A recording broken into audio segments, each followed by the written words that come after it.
नमस्कार, स्वागत है सत्य समाचार की इस खास सीरीज आजाद भारत गुलाम क्यों के 8वें दिन में। आज हम जिस मुद्दे पर बात कर रहे हैं वो भारत की रीढ़ है। जिस मिट्टी से जीवन शुरू होता है उसी मिट्टी से जुड़ा होता है हमारा किसान। वो किसान जो दूसरों का पेट भरने के लिए खुद भूखा सो जाता है, वो जो बरसों से देश का अन्नदाता कहलाता है, आज वो ही सबसे ज्यादा संकट में है। भारत को अगर कृषि प्रधान देश कहते हैं तो फिर उस देश में किसान क्यों आत्महत्या कर रहा है, क्यों हर मौसम उसकी परीक्षा बन गया है। आज आजाद भारत गुलाम क्यों के 8वें दिन हम बात करेंगे उस सच्चाई की जिसे अक्सर अनदेखा कर दिया जाता है। भारत के किसान की लड़ाई उसकी जमीन, उसके हक और उसके जीवन के लिए। भारत जिसे हम कृषि प्रधान देश कहते हैं उसकी असली पहचान हमारे किसान हैं। वही किसान जो तपती धूप में, कड़कती ठंड में, बरसात कीचड़ में सब सहकर सिर्फ इसलिए मेहनत करता है ताकि हम सबके घरों में 2 वक्त की रोटी पहुंच सके। पर सोचिए, जिस रीढ़ पर हमारा देश खड़ा है वही रीढ़ क्यों इतनी कमजोर हो रही है। करीब आधी आबादी यानी 49% लोग खेती से जुड़े हैं, लेकिन देश की जीडीपी में कृषि का योगदान बस 17% है। इतनी बड़ी आबादी एक ऐसे काम में लगी है जो उन्हें और उनके परिवार को पर्याप्त कमाई नहीं दे पा रहा। गाँव में छिपी हुई बेरोजगारी है। कई लोग एक ही छोटे खेत पर काम कर रहे हैं, लेकिन नतीजा क्या?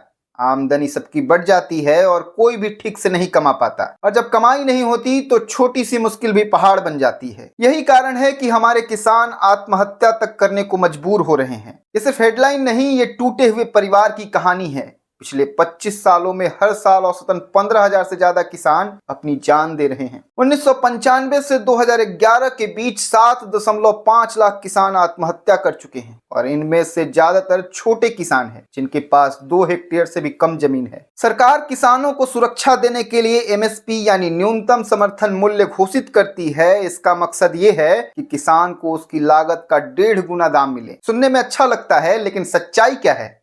एमएसपी का फायदा सिर्फ 6% किसान तक पहुंचता है।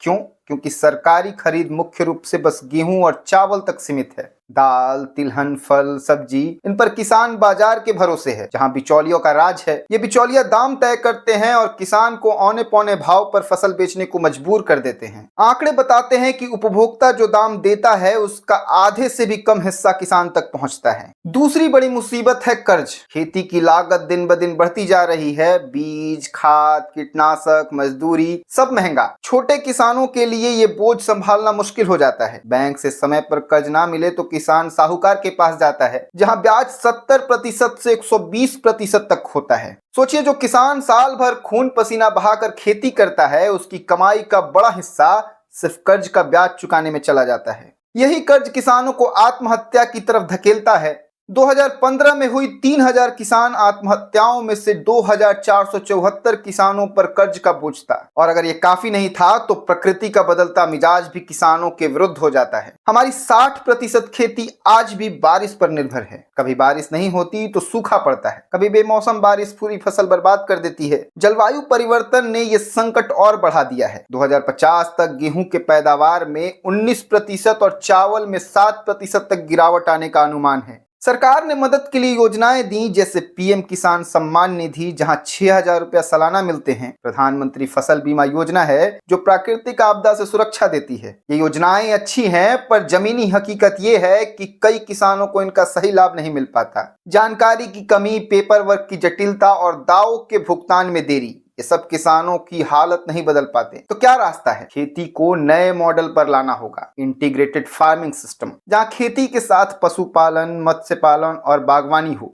छोटे किसानों के लिए फायदेमंद हो सकता है। फसल विविधीकरण से जोखिम घटेगा। किसानों को सीधे बाजार से जोड़ना होगा ताकि बिचौलियों का खेल खत्म हो। किसान उत्पादन संगठन को मजबूत करना होगा ताकि किसान मिलकर अपनी ताकत बढ़ा सके। एमएसपी को ज्यादा समावेशी और कानूनी रूप से मजबूत बनाना होगा ताकि हर किसान को उसका हक मिले। आसान और सस्ता कर्ज उपलब्ध कराना होगा ताकि साहूकारों के शोषण से बचा जा सके। आधुनिक तकनीक, सिंचाई और जलवायु अनुकूल खेती को अपनाना होगा। ये सिर्फ किसानों का मुद्दा नहीं, ये पूरे देश का सवाल है। अगर ये किसान कमजोर होंगे तो हमारी थाली, हमारी अर्थव्यवस्था और हमारा समाज सब कमजोर हो जाएगा। हमें ये तय करना होगा कि अन्नदाता सिर्फ जीवित ना रहे बल्कि सम्मान और सुरक्षा के साथ जिए। ये हमारी जिम्मेदारी है। अगर हम सब यानी सरकार, समाज और किसान मिलकर इस दिशा में काम करें तो ये संकट खत्म हो सकता है। और जब किसान खुशहाल होगा तभी देश सही मायने में समृद्ध होगा। भारत का किसान आज संकट में है, आर्थिक, सामाजिक और मानसिक हर स्तर पर। कमजोर एमएसपी, भारी कर्ज, बिचौलियों का शोषण और जलवायु परिवर्तन ने उसे उस मोड़ पर लाकर खड़ा कर दिया है जहां आत्महत्या आखिरी रास्ता बन जाती है। ये केवल आंकड़े नहीं, ये हमारे खेतों की कहानी है, हमारी थालियों की सच्चाई है। हमें एक ऐसी व्यवस्था बनानी होगी जहां किसान सिर्फ उत्पादन न करे बल्कि सम्मान और मुनाफा भी कमाए।